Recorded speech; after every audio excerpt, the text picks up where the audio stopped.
on the invitation of the Tamil Nadu Chief Minister, Honorable Mr. M.K. Stalin. I'm representing our leader, the former Chief Minister of Telangana, Shri KCR. To press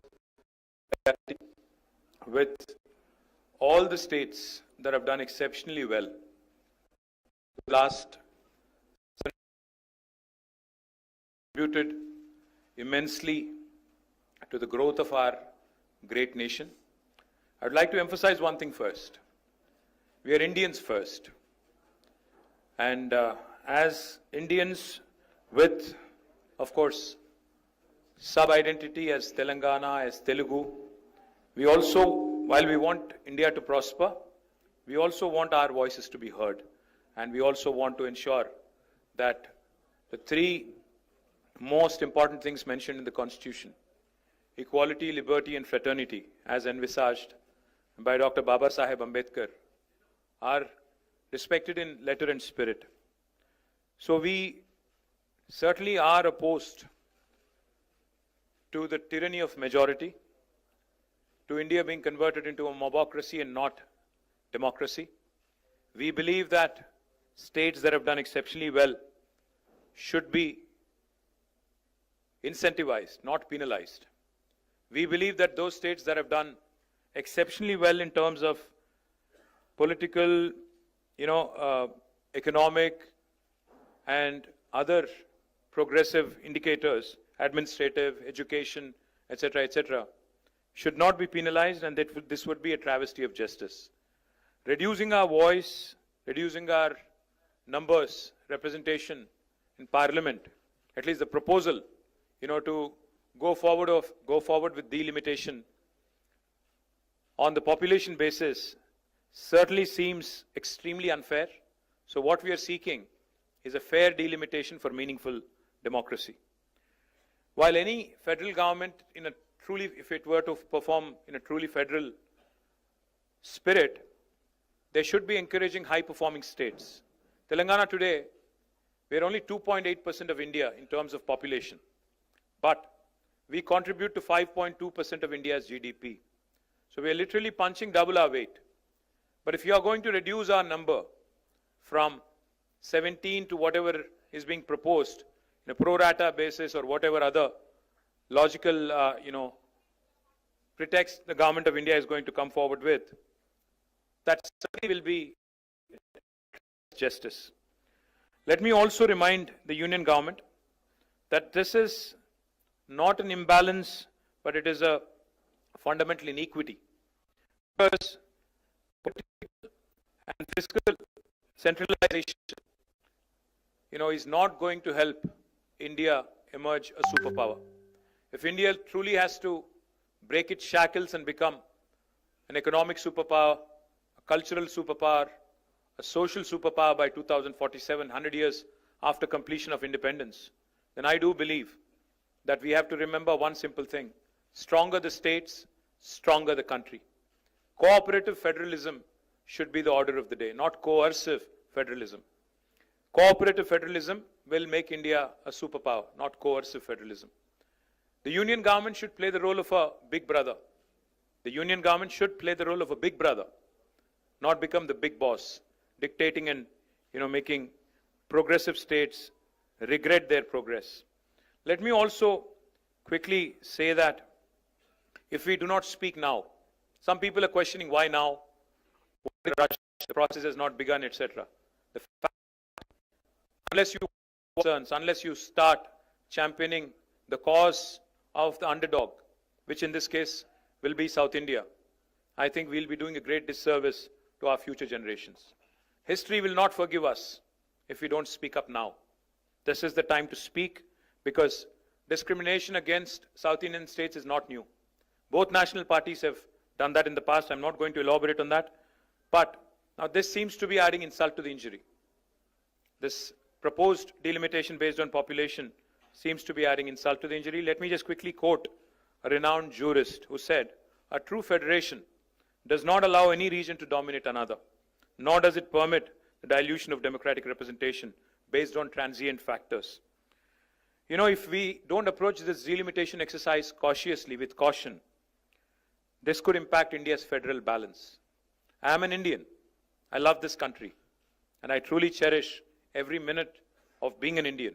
But I also do feel that a strong country, like I said, should also mean voice for the oppressed, voice for the marginalized, voice for everybody, irrespective of whether you're from Manipur or from Uttar Pradesh, irrespective of the size of the population in your respective state. India is not a collection of administrative units, but India is a pluralistic, ethno-linguistic union of states as enshrined in the Constitution. We are not against money being given to states.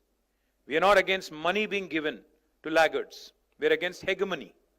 We are not against money being given to laggards. Let me remind you, I do understand that fiscal contribution alone cannot determine how we should be moving forward. India's democracy should be built, we believe, as Bharat Rashtra Samiti, on progress, on governance and economic contribution, and not just population. Population alone cannot be the criteria for delimitation. A fair system should reward progress and encourage development. In fact, I'd go one step forward. It should empower those who are driving the growth, not silence them.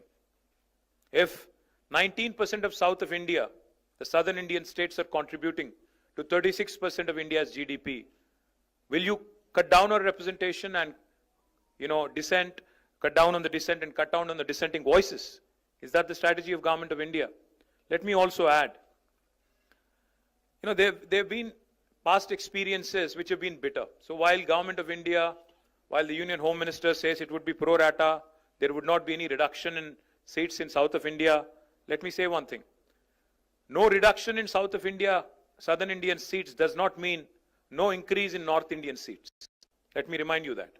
There may not be a reduction in South India, but it is disproportionate increase in North Indian seats, which again will mean that essentially 4 or 5 states will determine the future of this country, future politics, future policies, future fiscal devolutions, everything. Future life of a citizen of India will be determined by 4 or 5 states, and that is certainly not acceptable. And why do we not have enough confidence in union government when it says pro rata? Because we've had bitter experiences. 11 years ago, when Telangana was formed as a state, we were promised by Indian Parliament that delimitation will happen within the state of Telangana. The number of assembly seats would increase from 119 to 153. But has it happened in 11 years? Despite it being an enactment of the Parliament? No. Why? Because it does not suit the BJP. It does not suit the union government. Where it suited them, they've done it. It suited them in J&K. It suited them in Assam. So they've done it there. But it doesn't suit them in Telangana and Andhra. So they don't do it here. That is exactly what we are apprehensive of. Let me also remind you, never in the history have there been such high proportion of cesses that have been added, which are depriving the states of their rightful share in devolution. States are, I've heard in that room from one of the chief ministers, I think it is Kerala chief minister, who said, federalism is not a gift, it is our right as a state. India is a federal republic. Federalism is enshrined in constitution in letter and spirit. That's exactly what we are demanding. We are demanding our rights. So what are we proposing as Bharat Rashtra Samiti? What did we propose in the meeting? We proposed 2-3 things.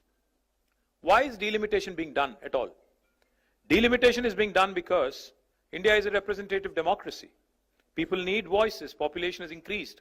So therefore, number of seats has to increase. Yes. But why don't we do this? Normally, all of you know, all the media people also know. A first point of call for a citizen when there is a problem is possibly the local MLA, if not the local corporator or local sarpanch. It could be the local assembly constituency representative.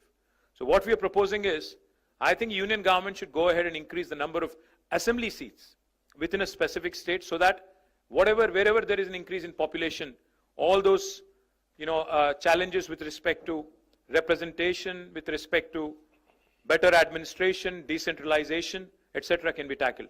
You know why? Because number of MLAs being altered within a state does not tip the federal balance. But if you start tinkering with the number of MPs who are representing in parliament, that will certainly disturb the federal balance. MLAs regularly take care of policies at the state level, but MPs, members of parliament, take care of policy at the national level. So therefore, maybe either keeping the number of MPs the same and increasing the number of MLAs so that decentralization can be a via media kind of a solution to delimitation. That's one approach we are proposing.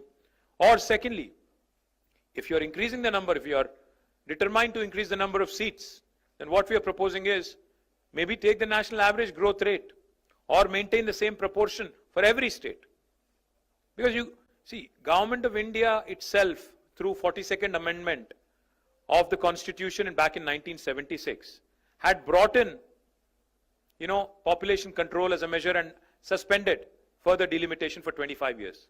In 2001 again, Atal Bihari Vajpayee government suspended it by 84th Amendment for another 25 years. So for 50 years, we have not increased number of seats. Now, if we are going to increase, then it has to be in same proportion across the country. It cannot be impacting those states that have done economically, educationally, progressively, adversely. And we would also like to propose, this could sound a bit radical. Population alone cannot be the criteria. What if we start asking, 19% of South India contributes to 36% of GDP. So can the South have 36% representation in Parliament? That could be a radical solution. Why population alone should be the criterion for delimitation? Why not fiscal contribution? Why not development? Why not progress?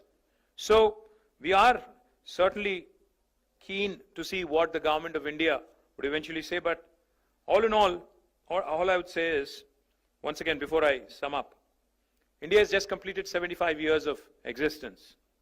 Our national leadership should ideally strive to heal old wounds, not create new ones, not unnecessarily create ruptures in this Indian polity, which is already very diverse, very heterogeneous.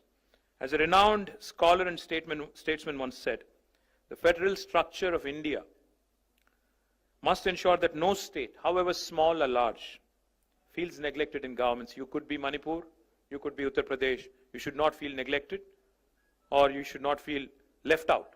That's exactly what we are demanding.